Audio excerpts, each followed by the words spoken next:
नमस्कार दोस्तों, स्वागत है आपका हमारे पॉडकास्ट सत प्रेरणा संसार में। आज हम बात करने वाले हैं एक ऐसे विषय पर जो हर किसी की जिंदगी में कभी ना कभी आ ही जाता है।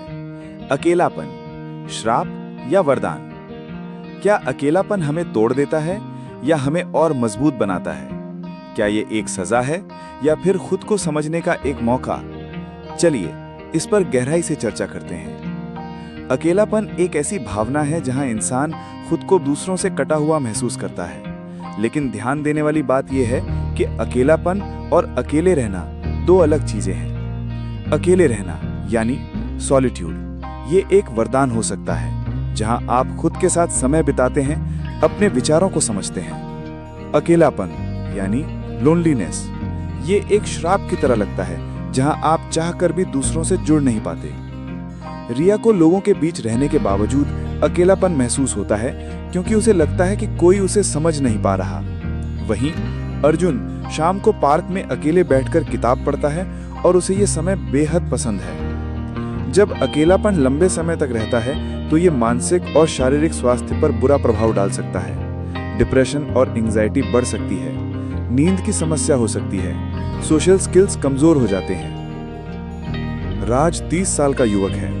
दिन भर कमरे में अकेले रहने की वजह से उसे लगने लगा कि उसका कोई दोस्त नहीं है। धीरे धीरे वो चिड़चिड़ा हो गया और उसने लोगों से मिलना कम कर दिया। यहाँ अकेलापन एक श्राप बन जाता है क्योंकि ये इंसान को अंदर से खोखला कर देता है। लेकिन अगर सही तरीके से देखा जाए तो अकेलापन हमें खुद को जानने का मौका देता है। अकेले समय में हम अपनी पसंद नापसंद को समझ पाते हैं, क्रिएटिविटी बढ़ती है।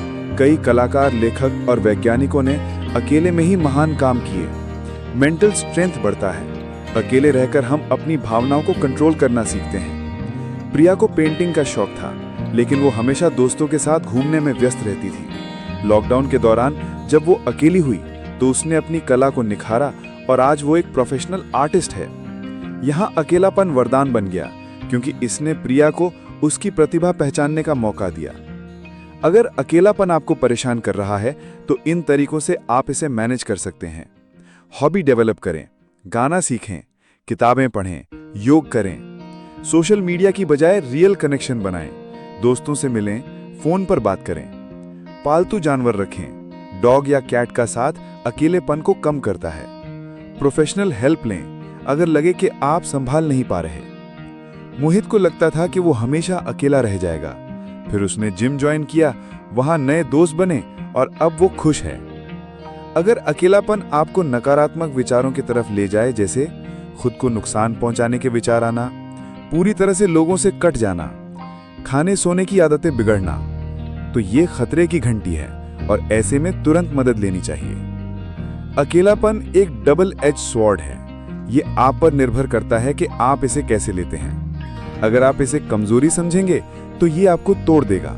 अगर इसे खुद को सुधारने का मौका समझेंगे तो ये आपको मजबूत बनाएगा। तो दोस्तों, आज की बातचीत में हमने समझा कि अकेलापन ना तो पूरी तरह श्राप है और ना ही पूरी तरह वरदान। ये आपके नजरिए पर निर्भर करता है। अगर आपको ये एपिसोड पसंद आया तो इसे शेयर जरूर करें और कमेंट में बताएं आपके लिए अकेलापन श्राप है या वरदान। हम मिलेंगे अगले एपिसोड में एक नए टॉपिक के साथ। तब तक के लिए खुश रहिए, अपना ख्याल रखिए। धन्यवाद।